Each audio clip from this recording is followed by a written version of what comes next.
wadajir markuu yimaado amni baa la helayaa. amni haddii la helo taqadum baa imaanayo, horumarka dee maanta la doonayo, horumarka maanta la doonayo oo dadkii muslimiinta aana ku takhallufeen, ummadihii aan islaamka ahayna ku taqadumeen. waa maxay? waa amniga. soo maha waa amniga. amniguna wadajirun baa lagu qaban karaa mooyaane haddaan wadajir la helin amnigu ma imaanay. xataa waddankii asagoo dowlad ku jirto ay dowlad ka jirto ayaa amnigii la xasilin laayahay. waa ummaddii baan meel u wada jeedin. ummaddu laakiin hadday wada dareemaan muhiimadda amnigu leeyahay, intaan dowladdii la gaarin shacabka ayaa ka hortegaya dulmiga qabanaya. shacabkaa dulmiga qabanaya ka hortegaya. marka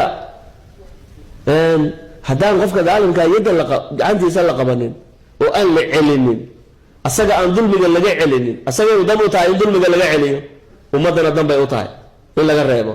dadku waa inay dareemaan in loo wada baahan yahay amniga. loo baahan yahay amniga in loo baahan yahay. amni markii la helayo istiqraar, cibaadadii baa suurtageli. waxaa suurtagelayso adduunyadii macaashkii adduunyada la raadsado, in la ganacsado, in la safro, in la socdo, waqti kasta la socdo, in wax la isdhaafsado, in wax la sameeyo, horumar la sameeyo, waxbarashadii baa ziyaadi, yacni waxqabadkii baa soconayo. wax walba amnigu ku xiran yahay.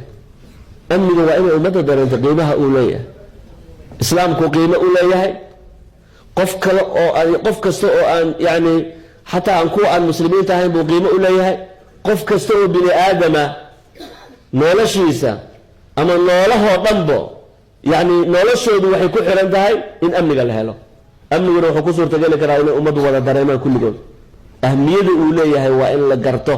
wax kastana waa in laga hormariyo amniga, waa in laga hormariyo.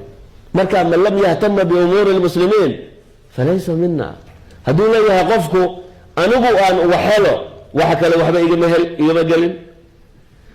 haddaan anigu waxhelayo intii dhimato dan kama lihi. qofaa laga yaabaa in intaasoo dhimashadooda qof dhimashadooda inuu wax ku doonayo, dadka kale dhibaatadooda inuu faa'iido ku doonayo.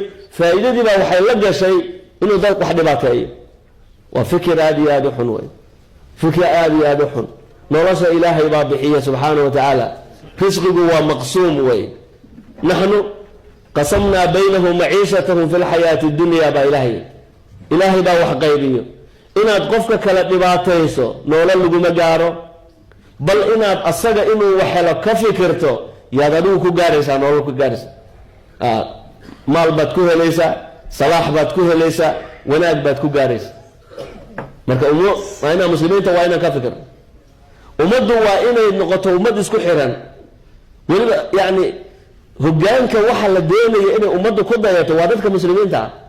lianna waxa dhaqanka keliya ee wanaagsan ee adduun iyo aakhira salaaxooda lagu gaarayo waa diinta islaamka un.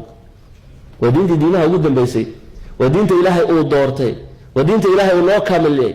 waa diinta ilaahay uusan ayada mooyaane diin kale uusan aqbalayn. ayadaa marka la rabaa inay ummadda masal u noqoto xagga nabadgelyada, xagga yani insaafka, xagga cadaaladda, xagga yani sifaadka wanaagsan oo dhan. taqadumka waxa keenaya horumarkoo dhan waa ummadda la doonaya inay dayasho noqoto. laakiin haddaan noqono annagii la doonayo inna lagu daydo, haddaan noqono inaan dadka keliya ee laga yaaban yahay maanta, waa dhibaato wey walaalayaal. waa dhibaato haddaan ummadda kale u aragno inay iyagu taqadum leeyihiin. markaa waxay noqonaysaa dee diinta islaamka oo laga tagaba miyaan nabadgelyo ku gaaraynaa? ama dadkii aqoonta aan lahayn ama cilmiga aan lahayn, dadkii waxgaradkoodu yar ama sidaa u fahmaan. qaar badan olaad maqlaysaa dadkii muslimiinta maanta gaaladii baaba ka fiican. te yaa sababaya waxa inay dadka mangaabka yidhahdaan? dadka aqoontoodu yarta ama kasbadoodu yarta inay sidaa yidhahdaan maxaa sababaya? muslimiinta waa sababaya. muslimiinta waa sababaya. hadda wadamaha yani waxaad arkaysaa wadamaha reer galbeedka nabadgelyaa ka jirto. dhibku mar uu iska dhacaa dee dunida wax wuu iska dhacaya, laakiin waxa nabadgelyo caama ka jirto. ummaduna waxay wada dareensan yihiin kulligood oy diyaar u yihiin in nabadgelyada la haysto iyo dowladnimada la haystay diyaar u yihiin. midka shacabkaan ogolayn xumaan qof sameynaya hadduu arko midkii shacabka wuxuu wacaya dowladda booliisku wacaya markiiba wala tagay anaa arkaya buu leey nin baa wuxuu ka sheekeeyey nin taxi buu waday habeenbu nin buu qaaday oo markaasuu xaafad geeyey xaafaduna waa xaafad weyn ayuu geeyey baarminti weyn oo wareeg xaafado weyn oo isku xiran weyn marka ninkii markuu ka degay ayuu noqday albaabkiiba yani dhowr meelood buu leeyahay laga laabanayo meeshii buu garan waayay marka intuu la laabanayo gadaal buu u baxay gaari baakinka ku jiro ayuu dibdib ugu dhacay waqti dhaxay ahayd waa la jiifay cidna maarkeed wuu iska tegey cidna kuma aragtay wuxuu yidhi waxa meelahan deganna waa gaale isaga socode wuu ka socday laakiin dhulka waxaa laga yaabaa meelo badan oo ka mida kamiruu leeyahay kamiraba intaysan qabanin yacni ninkii qolo deriska ahayd ayaa arkayso gaarigu ku dhacay aan lahayn qolo kale deris oo dhinaca kala digay ayaa guriga meeshiisay fadhiyeen albaabka u furna balkoonkay fadhiyeen marka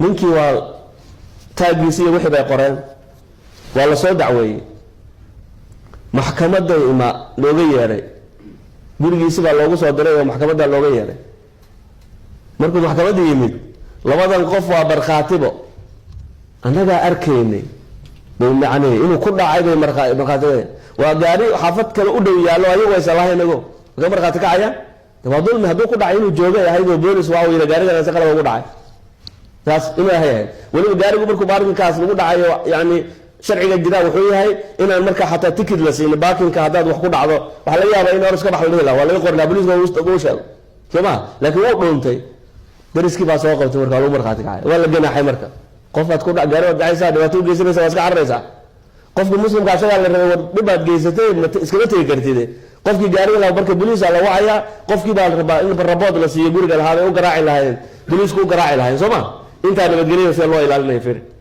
asagii baa marka sheekeynaya wuxuu leeyahay haddaad habeenkii waxaan aad ku dhacdaan baabuurtan gaalada haddaad ku dhacdaan ha ka tegina waxa wax qurna weeye balaayo iyo khamri cabaano habeenkii way soo jeedaano kuwa unbaa kugu markhaati kacay dadkii kale u naseexaynaya waxuu iska dhigaya waxuu naseexaynaya bade soo ma marka waxaan wuxuu leeyahay wax fiican maaha te wax fiican baa loo sameeyey oo dulmigaa laga celinaya laakiin isagu wuxuu leeyahay maxay ii sheegeen yuu ku dagaalamaya bal fiiri saasaa la doonaya walaalayaal waxaa la doonaya inaan dareeno muhiimadda ay leedahay nabadgelyadu ay leedahay qof kastoo annaga naga mid a qofka kaloo walaalkiisa muslimka waa inuu qadariyo qofka weyn waa ina weyninkiisa lagu qadariyo midka yarna waa in loo naxariiso siduu nabiguna faraya sala allahu calayhi wasalam xuquuqdeenna waa inaan garanno walaalayaal xuquuqdeenna waa inaan garanno